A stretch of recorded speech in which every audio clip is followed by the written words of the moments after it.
quiet family evening that was about to start. Any minute, the sun was streaming through the window, bringing peace and tranquility. Our house was as quiet as ever. I was cooking dinner, and my husband Ethan would be home soon. Our son Liam is now 25 years old. I remember every step he took, every word he said in his early years, and now in front of me was a grown, statuesque young man whom I began to understand less and less as the years passed after 20 years. At one point I noticed as I turned around how his gaze completely encompassed my figure, which made me very wary.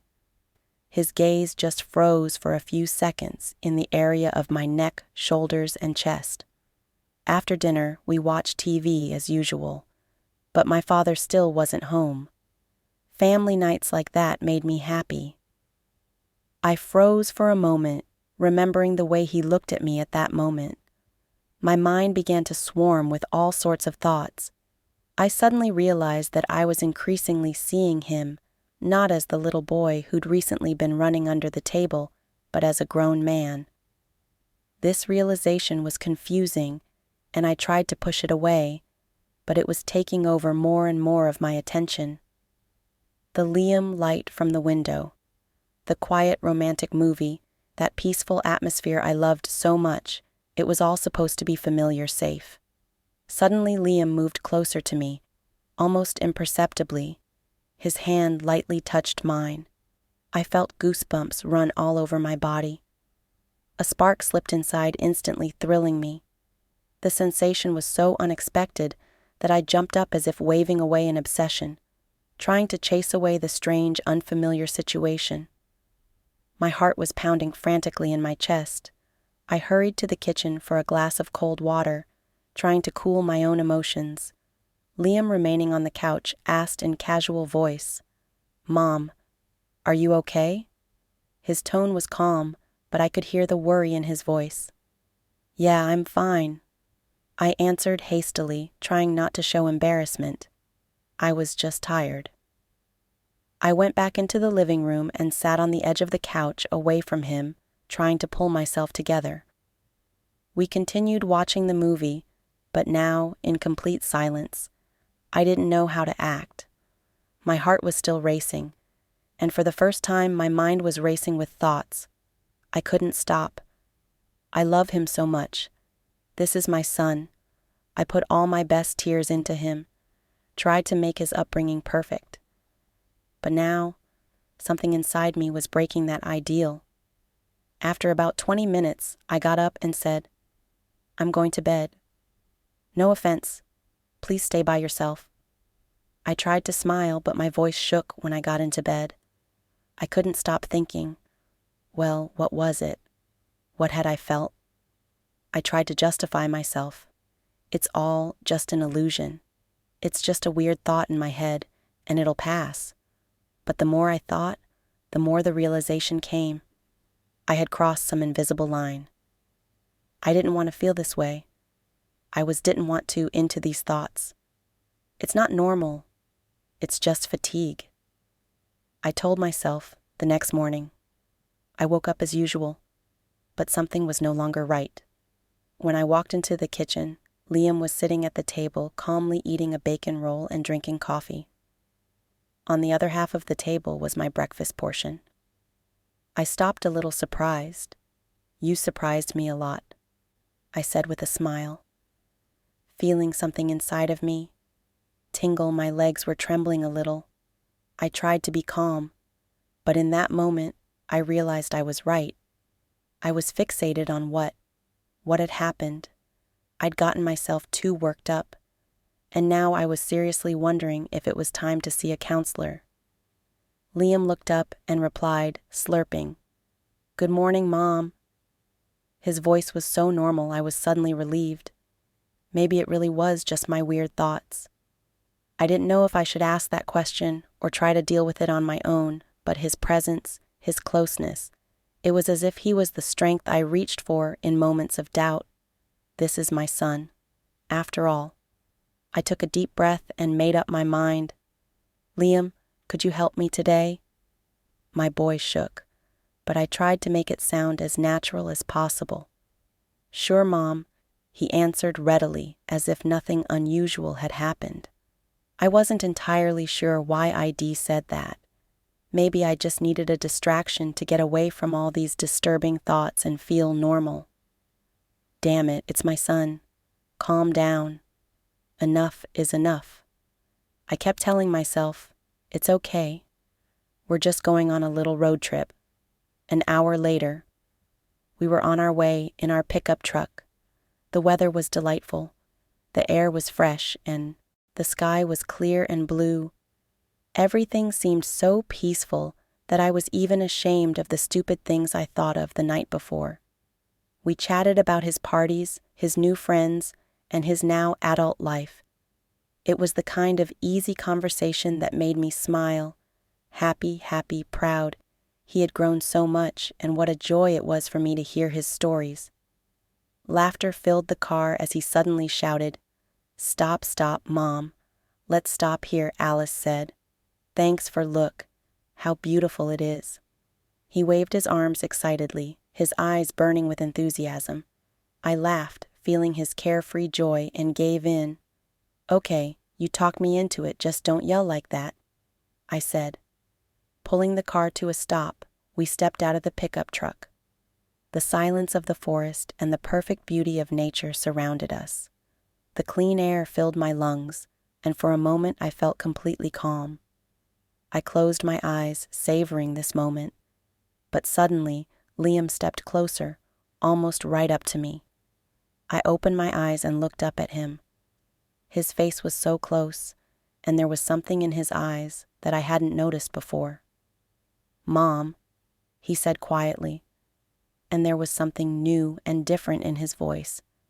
"You know how important you are to me, don't you?" I felt goosebumps run down my spine at those words, at his gaze full of a feeling I didn't understand again. That strange, forbidden sensation pierced me. I looked up at him, trying to keep in control of myself. "Of course, darling," I said, trying to sound calm, but everything was turning inside me. "You're my son, and you're the most important person in the world to me." I took a step back to get some distance. "I love you so much. You're the most precious thing in the world to me," Liam said in a low whisper. A tear rolled down my cheek. I didn't realize it was so awkward to hear my son say, but it was so exciting and pleasant at the same time. "Yes, me too. I love you too," I said, barely containing my emotions.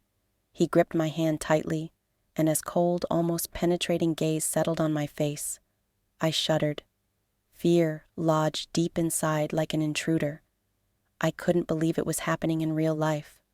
My whole body tensed like a string, ready to burst at the slightest touch. "Do you feel fear and embarrassment?"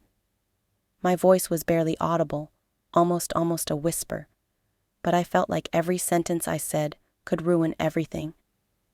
He didn't answer right away. "There's something new."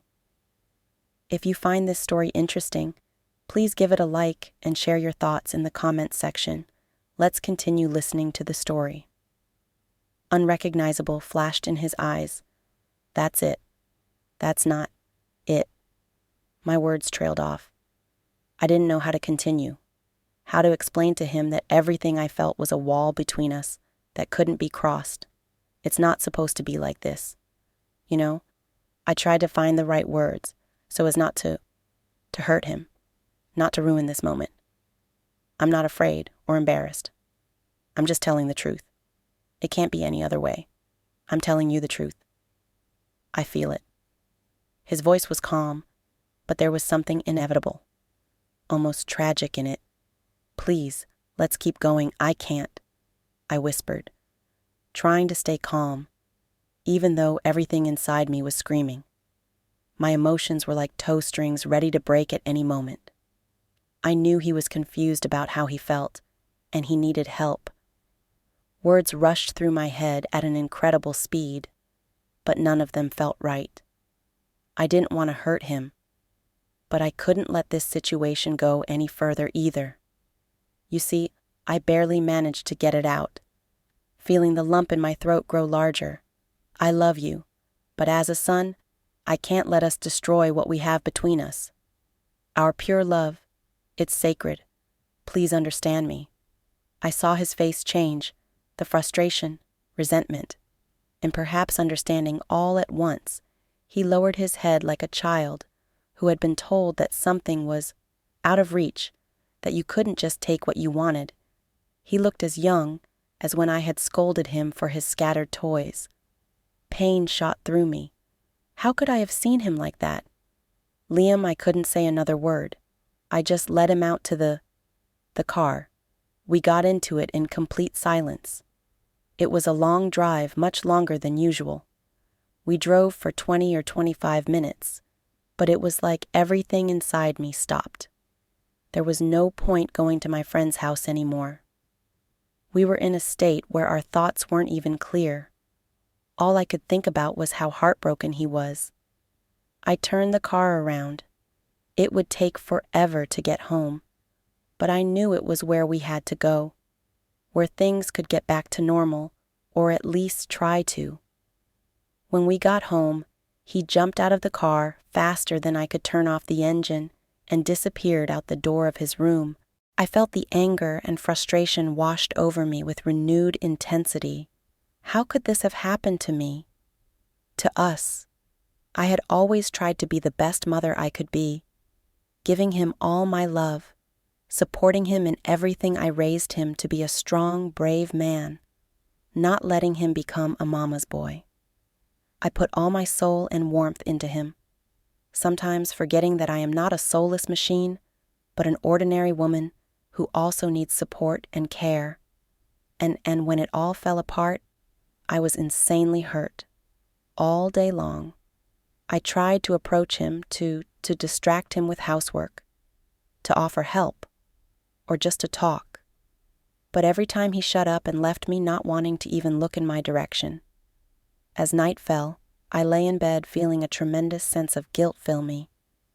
How could I have ruined his world? His feelings? I just wanted his happiness. But I think I only hurt him instead. Lying in the dark, I could hear my heart pounding suddenly there. There was a quiet knock on the door. My breath hit. It was him. I prayed to myself that he wouldn't knock again, wouldn't come, wouldn't ruin this fragile silence. I wanted to tell him that I was asleep, that I shouldn't come in, but that would only hurt him more. This moment was so unbearable, so heavy, I didn't want this to go on. I beckoned him in. He stood on the threshold as if hesitating, and then slowly came closer. I pulled the blanket over me, covering myself as if it could protect me from what was coming. Liam stood across from me, just silent, staring into my eyes. This went on for what seemed like an eternity before he sat down next to me on the edge of the bed. "Mom, I'm sorry." His voice was quiet, filled with bitterness and remorse. "I was wrong to tell you that tonight, but really I couldn't hold it in anymore. That pain, that feeling they were tearing me up from the inside out." I stared at him, shaking my head slowly, not daring to say a word. Afraid of doing something wrong, afraid of making things even worse. Everything was jumbled up in my head. How long had he had these feelings for me? How did we end up in this position? But at the same time, I could feel his pain, his anguish, that not only confused us, used himself, but was tearing me apart from the inside out. I clenched my fists under the blanket, trying to find words that might help. But at that moment, I couldn't say anything. When I hugged him, my heart clenched in a grip of fear and guilt. I held him so tightly to me, as if I was afraid he would be gone forever, that I would lose him. In that moment, I realized that the fear of losing him was far greater than I had imagined. I held his hand tightly as if that could keep us both safe from what had already happened and from what was to come. We sat like that for a few minutes, silent in silence, as if the whole world had frozen around us. Then, He rose slowly, as if pressed by an unbearable weight, and went to his room without a word. I did not try to stop him. It seemed to me that if I let go of his hand for even a moment, I would not be able to hold him, and he left anyway, the next morning. When I came downstairs, I found him sitting on the couch, leaning his elbows on his knees. His face was sad, so familiar, and so foreign. At the same time, he was looking at me, but there was no longer the warmth in that gaze that I had grown accustomed to in all the years of his growing up. "I'm leaving." His voice was so quiet, but every phrase was like a blow to my soul. "I packed all my things. I'm going to live nearby," he said, as a statement of fact without a hint of reproach or accusation. My heart shattered into 1,000 pieces. At that moment I felt devastated, a pain that wouldn't let go. It was as if something inside of me had shattered, and only a huge hole was left in its place. I opened my mouth to say something to stop him, but the words stuck in my throat. I didn't know what to say to him. Everything that had built up inside of me, misunderstanding, bitterness, regret came rushing out all at once, and I was left speechless in front of him. He laughed, and I didn't even try to hold him back. It wasn't until the door closed behind him that I realized that moment was a turning point. That day had changed everything.